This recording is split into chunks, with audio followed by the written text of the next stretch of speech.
네, 안녕하세요. 우리 아이들 건강지킴이 와입니다. 네, 지난주 잘 지내셨나요? 아유, 잘 지냈습니다. 예, 벌써 내일이 추석 연휴의 시작입니다. 자, 그래서 이제 명절 때 우리가 보통 이제 병원 문도 닫고 하는데 이제 아이가 아프거나 그러면 이제 당황이 되죠. 그래서 오늘은 몇 가지 정도 이제 응급 증상에 대해서 이제 집에서 할 수 있고 보호자분들이 대처할 수 있는 그런 방법에 대해서 얘기를 해보려고 합니다. 가장 흔하게 이제 물어보시는 거는 이제 애들이 열이 날 때가 문제인데, 그래서 보통 우리 해열제를 먹게 되겠죠. 남원장님, 해열제 종류가 저희가 몇 가지가 있을까요? 보호자 살 수 있는 게. 보통 집에서 먹이는 알고 계시는 그런 것들이 계열들로 보면 타이레놀 계열, 브루펜 계열들이 있겠죠. 그래서 뭐 챔프, 빨간색, 뭐 파란색 이런 식으로 어머니들 이제 알고 계시는데, 지금 챔프 같은 경우에는 챔프 빨간색이 타이레놀이고 챔프 파란색이 브루펜이죠. 그죠?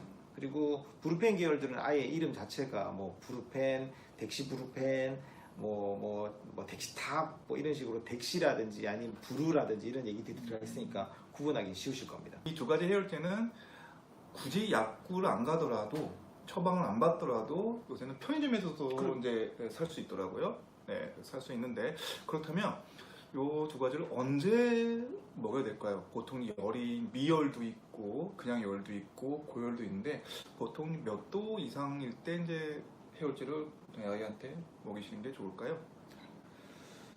보통 선생님마다 이제 조금 다르신데, 보통 37.8도에서 38.3도 이 정도 넘어가면 이제 해열제로 조절을 한다 이렇게 되고, 해열제 먹였는데 열 안 떨어지면 뭐라도 해야 되니까 먹여야 되는 거는 그건 제가 부모라도 당연히 먹이게 되겠죠. 그래서 대개는 타이레놀하고 브루펜이 있다 그러면 타이레놀을 먼저 먹이는 것을 권하고, 브루펜이 효과가 더 좋습니다만은 6개월 미만 애들은 또 브루펜을 못 먹이게 돼 있으니까 일단 타이레놀을 아침, 점심, 저녁에 한번 먹이고, 그리고 타이레놀 먹고 2시간 후 정도에도 열이 안 떨어지면 브루펜 한번 추가, 그 정도. 그러면 벌써 타이레놀 3번, 브루펜 3번 들어갔는데도 열이 조절이 안 된다?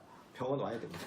그거는 집에서 해결은 안 되죠. 그리고 지금 이제 제사 지내고 음식 많아지고 하면 많이 먹게 되죠. 급기야 저녁부터 토하기 시작하고 그 다음에 설사하고 그러면은 애들이 막 토하는데 어머니들 이제 토하니까 일단은 상황을 넘기기 위해서 굶기시는 분들이 있어요. 이거는 어떻게 보시나요? 일단 기본적으로 밀가루 음식, 빵이나 뭐 떡이나 이런 거는 좀 피하시고, 그리고 한 번에 먹는 약을 적게 자주 먹이시면서 증상을 관찰해 보셔라, 이렇게 말씀드리는 편입니다. 남원장님은 어떻게 생각하시나요?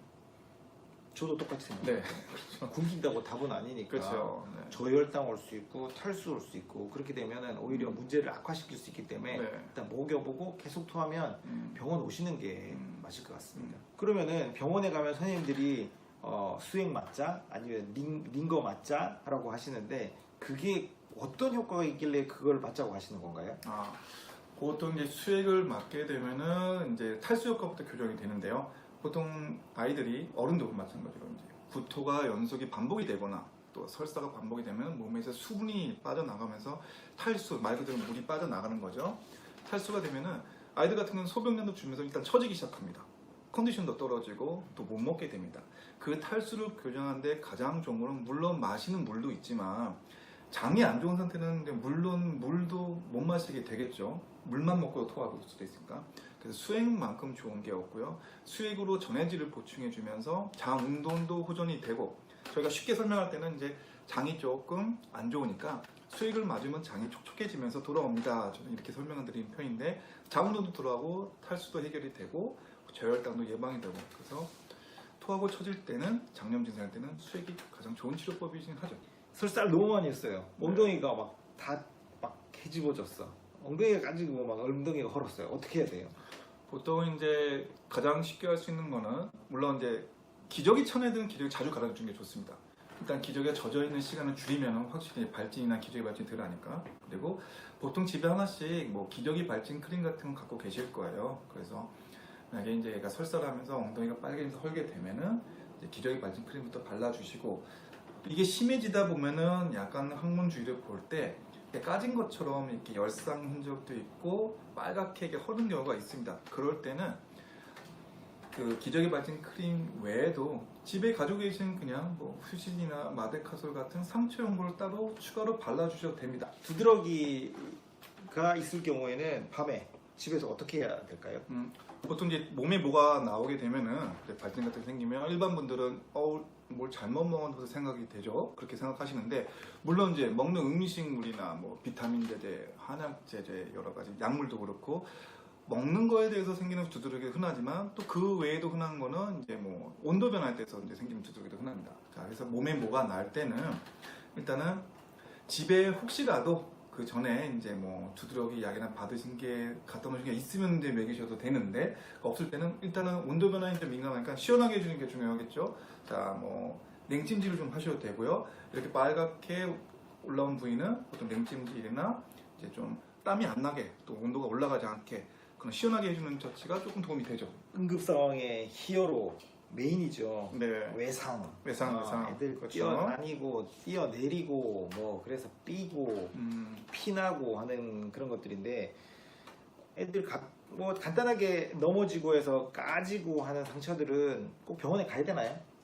보통 이제 그 다친 부위가 뭐 만약에 손이라 치면은 뭐 손등 다쳤다. 근데 잘 움직이고 겉으로 이제 전체적으로 붓기가 없고 그러면은 상처 연고 좀 발라주고 무슨 밴드 붙여주고 보셔도 됩니다. 제일 걱정되는 거는 머리죠, 머리. 머리죠, 그죠? 그쵸. 그래서 떨어져서 머리가 쿵 했다.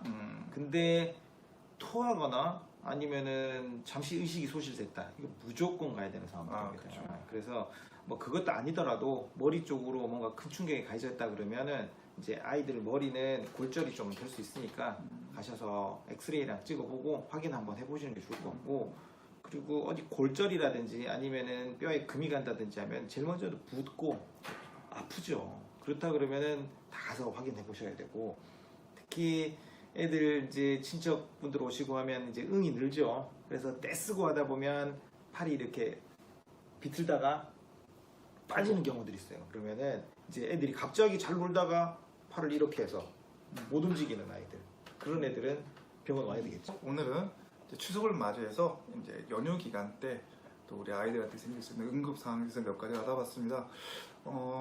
유익한 정보가 되셨을 거라 저는 믿고 있는데, 그래서 추석 연휴 잘 보내시고요. 또 건강하게 다음 주에 우리 아이 건강지킴이 와분 찾아뵙도록 하겠습니다. 지금까지 우리 아이 건강지킴이 와비였습니다. 다음 주에 뵐게요.